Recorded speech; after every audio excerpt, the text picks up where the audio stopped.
भानुमति का कुनबा बनाना आसान है, बैठक दर बैठक करना भी आसान है। लोकतंत्र में विपक्ष का अपना महत्व होता है।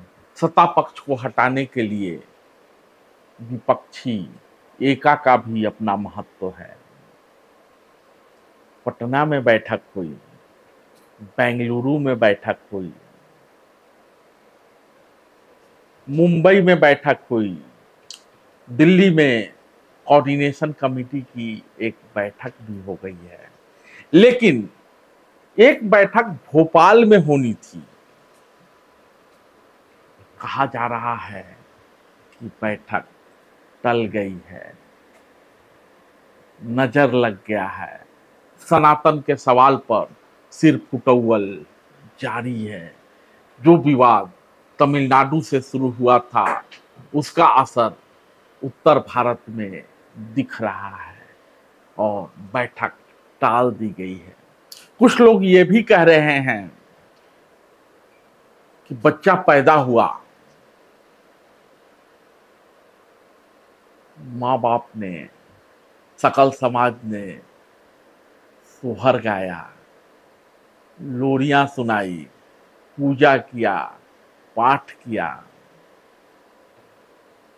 लेकिन बच्चा पलेगा कैसे, पढ़ेगा कैसे, गढ़ेगा कैसे, जब ये मौका आता है तो कल तक जो लोग सोहर गाने में साथ आए थे, वो सब लोग साथ छोड़ के चले जाते हैं।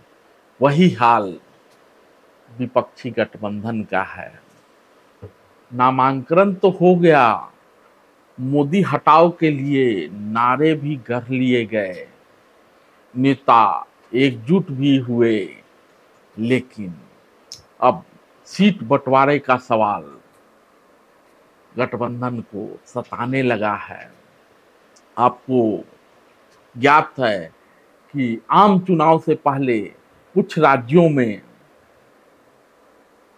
विधानसभा चुनाव होना है, और जिन राज्यों में विधानसभा चुनाव होना है, उनमें से कई राज्यों में इंडिया गठबंधन का एक धड़ा यानी कांग्रेस प्रभावी विपक्ष है, तो कहीं सत्तारूढ़ भी है।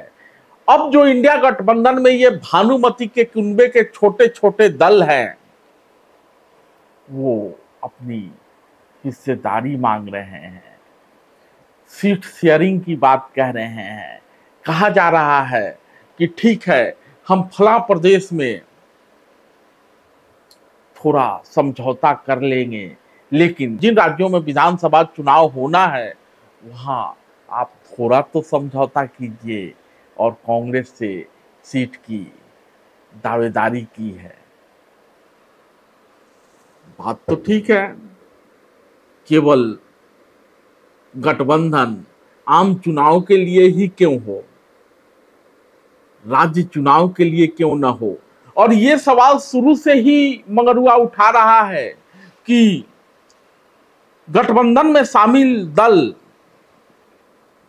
कई प्रदेशों में एक दूसरे के सामने खड़ा होते हैं, और जब उन राज्यों में एक दूसरे के सामने खड़ा होंगे तो वहीं से शुरू होगी गठबंधन की परीक्षा।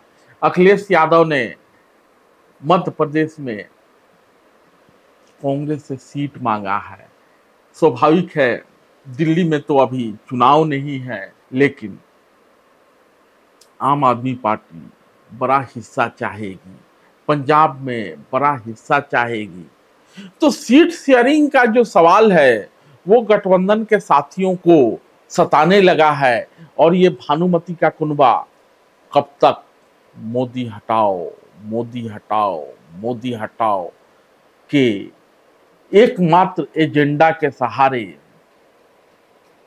मोदी को हटाने में कामयाब होगा, ये देखा जाना बाकी है। धन्यवाद।